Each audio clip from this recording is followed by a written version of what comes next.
Hey folks, welcome back to All Around the Farm. Well, I officially think I've got too many projects to work on. Where do I begin? So,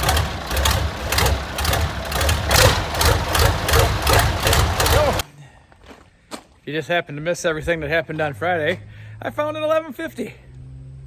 There we go. You know, I was not in the market to buy another tractor, guys. I really wasn't. I really don't need another tractor, for anything. But it ain't every day that an 1150 just shows up and says, hey, you need me in your life. And he's not wrong. What can I say? These aren't just on everybody's doorstep. You can't just go buy one.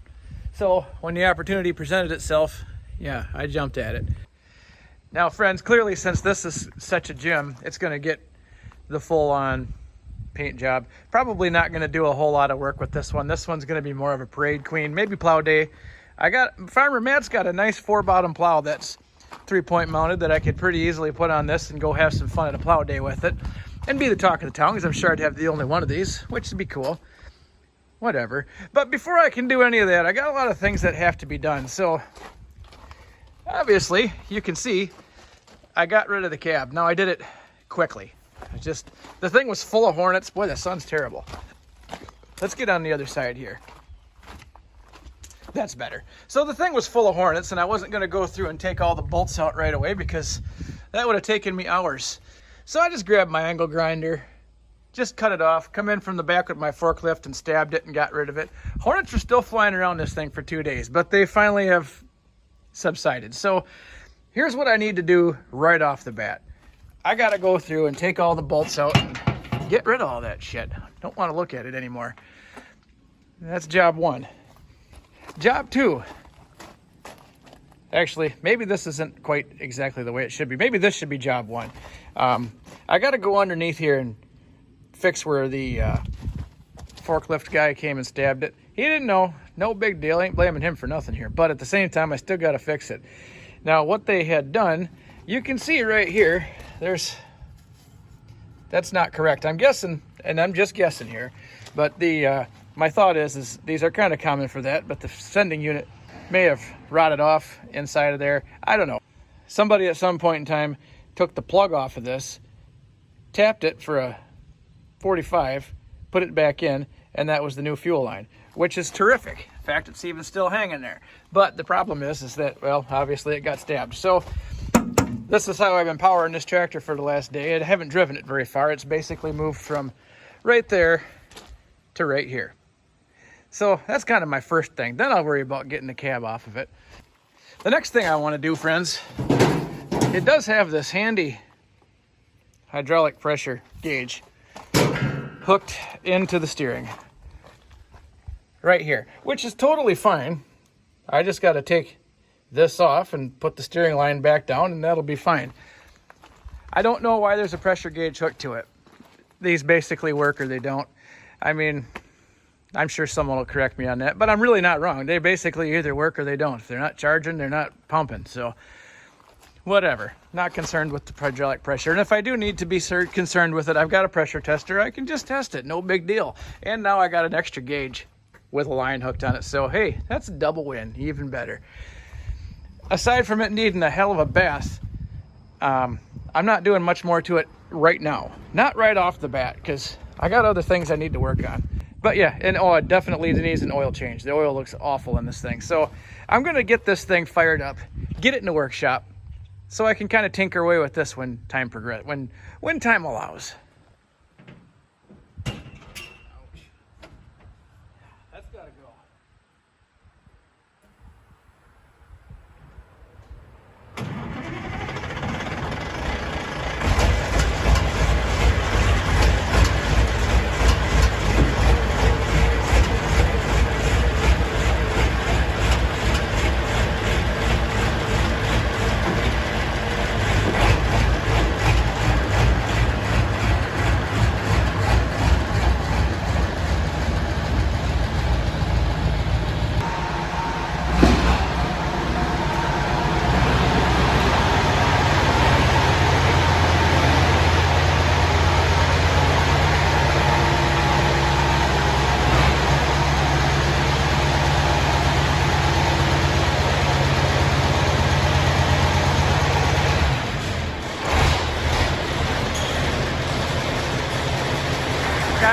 still amazes me that this is just such an absolutely terrific running tractor. I love it.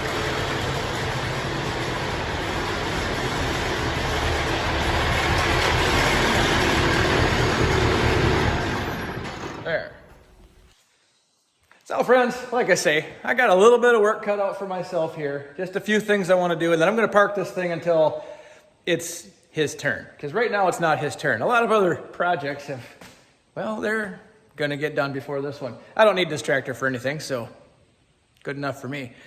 Now, on to what is next on the list. Yeah, friends, you might have guessed it. My little TO35. I really need to get that one finished up because, well, now that it's running good and it goes backward and forward and everything's working okay, time to get that one finished up. I have a paint color picked out, get that little loader back on it, and then when I need something that picks up stuff not as strong as my forklift, maybe a little more nimble and a little easier to find places to fit it, I now have the answer for that. Or maybe someone will just come and offer me some stupid amount of money and I'll just let them take it home and I'll find something else. But all that can't happen until, well, for one, I got to get it starting on its own without the, the help me out wire. And I got to get it in here, get the oil change on that one too. Got a filter for that one. Get it painted up. Yeah. Easy peasy. Now, like I said, first thing, I got to get an ignition switch in it. Now, these are pretty simple. Someone's already put an internal resistor, 12 volt coil on it. I put points and condenser in it last week. It could use a one-wire alternator, which I'll get for it at some point in time. And guys, in General Motors one-wire alternators, there's a specific part number. It's 7127-1W. Google it if you want to. That's the perfect one. It has just one cable. You can hook it directly into your battery. It will not drain your battery. I don't care what anybody says. I've got them on all my tractors. And they don't drain the batteries. But guys, even at this point in time, that's not even super important to me just because, well, it don't get started and run much. So, big thing, if I can start it with the key and not have to jump it every time, bingo. Get yourself a roll of wire, get yourself some eyelets with bigger holes, and get some with smaller holes.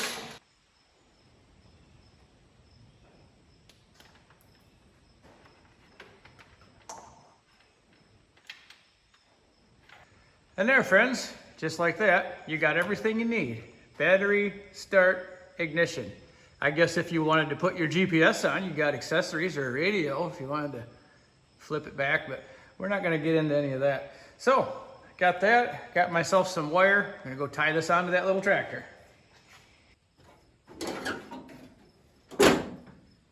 You stay right there. Okay. Now I just gotta make all this work. Nothing to it. Keys out. How does this turn?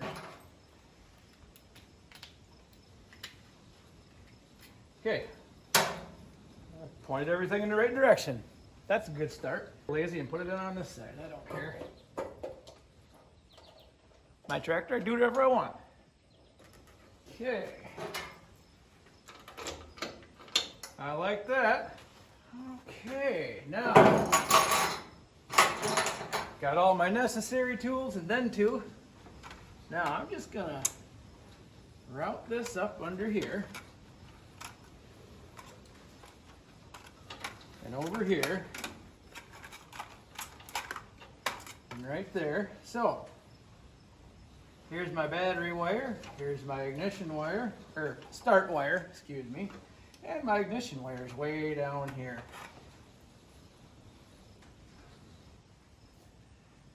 Brought one of these along. And this was basically, guys, I just did this so that way it's easier to wire these up when they're already half in there. So I'm going to waste a little wire. No big deal. Not the worst thing that's going to happen to me today.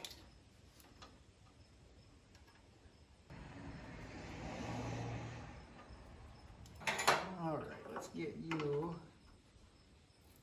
out of here. I suppose I could have been real lazy and just, spliced this back and twisted them together, but would have worked just fine. But you know what? just wasn't feeling that part today. So we didn't do it that way. Get this guy on here. Now on my ignition wire, which is gonna tuck in through here. Actually, I'm not gonna put it on that side. I'm gonna leave it right out here.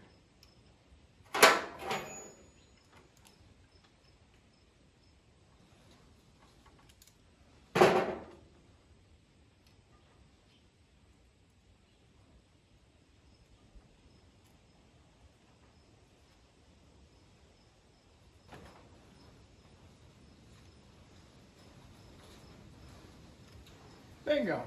All right, now, two down, one to go. What size is this guy gonna be? Not that size.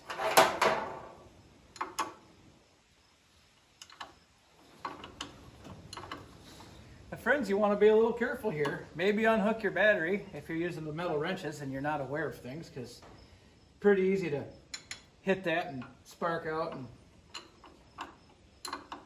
and then the fireworks start. Especially if you're leaking gas, that could be a bad thing. Okay.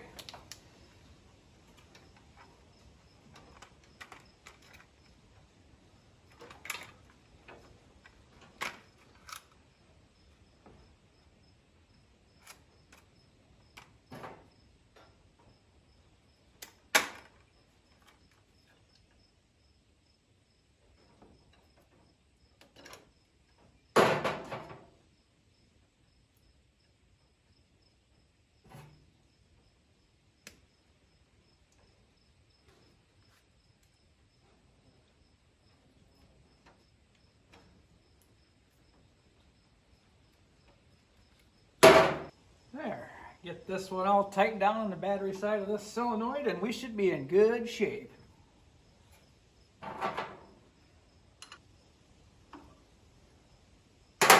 Awesome.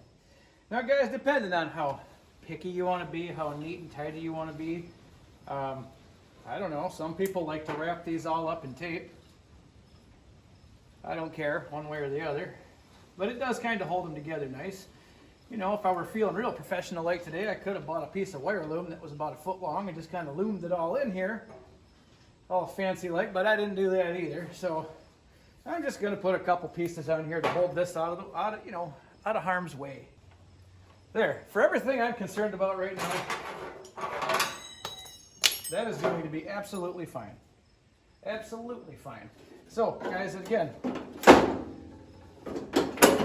real simple like, so when I get my one wire alternator and put it in place where that generator is, I can come in, put it right on this exact lug that I got the battery lug for on my switch. Everything will work and it will all be happy. You know, I gotta say, thanks to whoever did that. In a time where everything is totally complicated and harder than it needs to be, and controlled by the government, which it also doesn't need to be. The guy that invented the one-wire alternator, you're all right in my book. Run this whole tractor with 4 wires. I'll take that. Okay, now, let me try and sneak my way in here. Beautiful.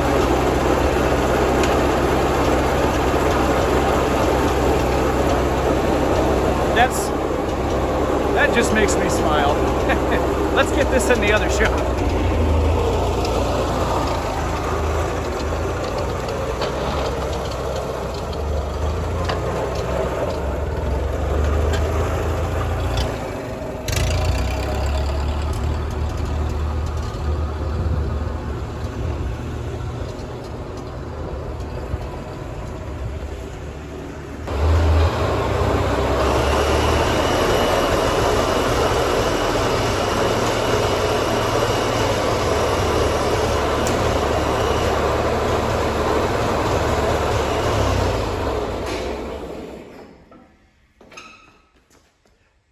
Sure beats the hell out of hot wiring it every time, guys. So this tractor, obviously, it needs a few things yet. I mean, again, been sitting for a questionable amount of years. Put a shift fork in it. I can't expect everything to work perfect right off the bat. So the immediate thing I notice, if you can hear it, that water pump is shot. That thing howls. And if I don't change that water pump soon, I'm going to be changing the radiator with it because it's going to, you can just guess how that's going to end up. So, need a water pump. Need a temperature gauge. Where the gauge bung goes in there, it's leaking antifreeze right there, and the gauge doesn't work anyway. So I might as well put a temperature gauge in it. Obviously, I'm going to pick a paint color. I'll give you a hint. It's one of the 3 colors that's on this right now. All right, I understand that doesn't help much, but I'm kind of all about originality. Now, with that being said, clearly this red was not original on it. This gray. Scrape the gray off, and there's yellow under the gray. Scrape the yellow off, and then you're down to rust. So, I mean, that's kind of where I'm at, friends. I hemmed and hawed about the color of this thing for several days. And everybody's choices, I mean, I think maybe the red and silver won, but there was so many that it was really kind of hard to say. So I'm going to say this. Everybody who voted yellow, you're getting your wish. Everybody who voted red, well, I would have, but now I got to spend all my red paint on this. And, well, that's going to look better red than that, I think. Just me thinking out loud. Hey. Everybody that said paint it the original color, well, yellow. You won that one too. Everybody that said paint it gray, no. Now, although I did take into consideration, because there was a whole lot of people that mentioned about the green that the frame and chassis and some of these were. So I went on Google and I discovered that, yes, that indeed was true. There was some of those that were that color. That's kind of interesting and unique too, but I have a plan. So if I paint this yellow, I got a 2200 forklift out there that also needs to be painted yellow. If I buy enough paint, I can do both of them. They both need to be painted, no question about that. But aside from that, my friends, I hope you'll watch me paint it yellow, even if that's not the color that you picked, because I still think it's going to be fun. Now, a lot of you have been giving me a lot of shit about these Ford fenders. Hey, I didn't pick them, all right? I didn't pick them. The Ford fenders and the Ferguson fenders, they all bolt on exactly the same. So if this once upon a time had the fenders get smashed on it and there was a pair of Ford fenders in the junkyard, or maybe they rusted out like this one clearly is right here. I mean, that's probably why the Ford fenders are on it. I didn't pick them. That's just how it came. And, well, they're unique, and it obviously makes everybody talk about it. So I'm going to leave them right on there the way that they're at and just paint them yellow along with everything else. I'm going to be needing some tires in my near future. Somebody mentioned they'd want to buy these ones off me, which is fine. I'd give them to you. I don't even want any money, because I'd feel bad if I took money for these tires. I would probably be more likely to pay money to get rid of them, but hey, if somebody wants them, they're going to be available at some point in time. I'm not going to say when that is, because I don't know the answer to that yet. But that's where I am with that. So this is going to be a fun little paint job, guys. It'll be,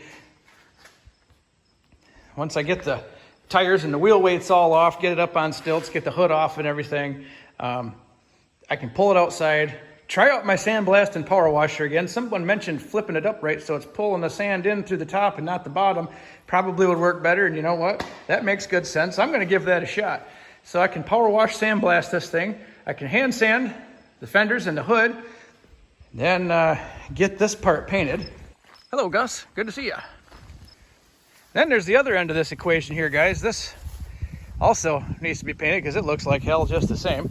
But I think I'll probably just grab this thing with my forklift, pull it in the yard, power wash, sandblast this, paint it, and then put it back on the tractor. But then after that, guys, when everything's all said and done, and this is yellow, like I said, I scratched the paint off. Yellow is the first one I found, so that's what I'm going to stay with.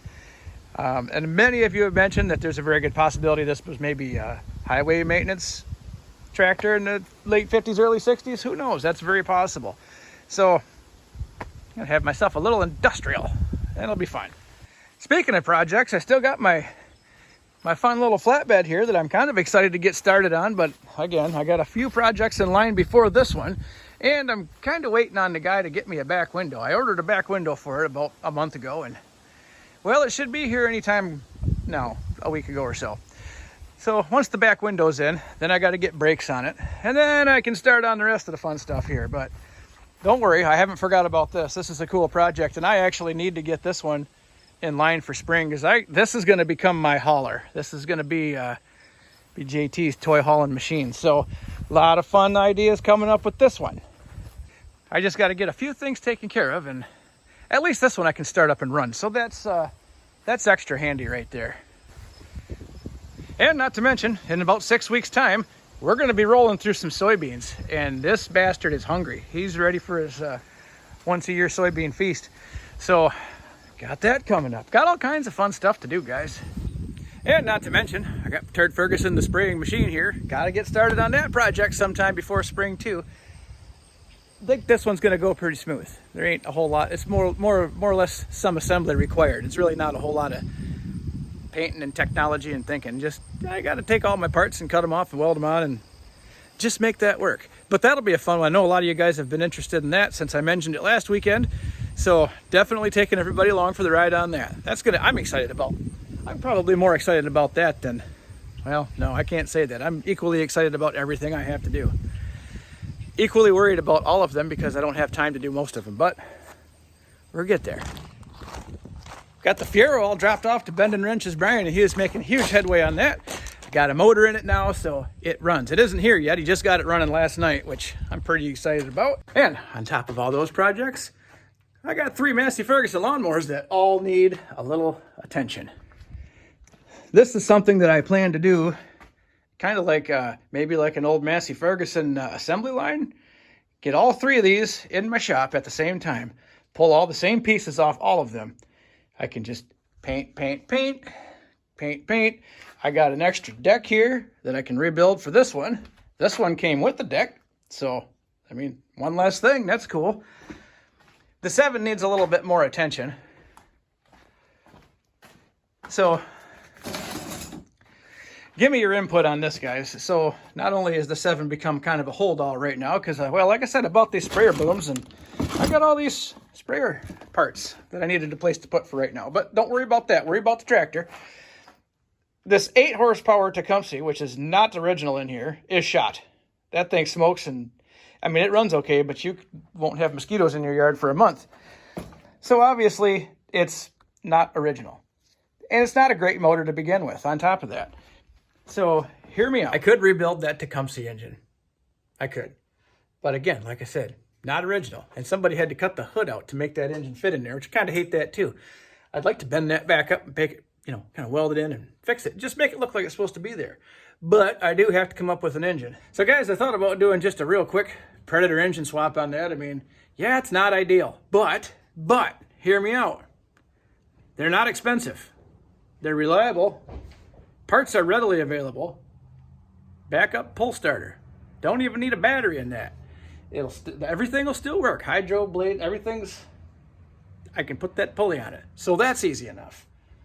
So I don't know. Like I said, I hate to rebuild an engine that isn't even right for the tractor. It'd be almost impossible to find an actual 7 horsepower Tecumseh engine that's supposed to be in there. And if I did, it'd just be a piece of junk anyway. So I don't know. I'm on the board on that one. Let me know what you think about that. Like I said, Predator engines, yeah, they're not Massey Ferguson, but whatever. They're still fairly reliable, easy to get parts for.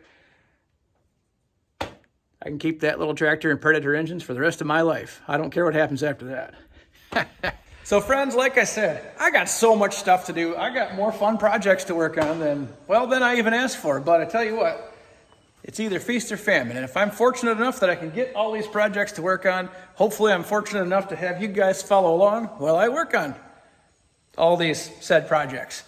Never a dull moment and everything's fun anyway. So guys, with that, I ain't got much more for you today. Thanks for joining me all around the farm. I wish you all a good day. Thanks for watching. We'll see you next time.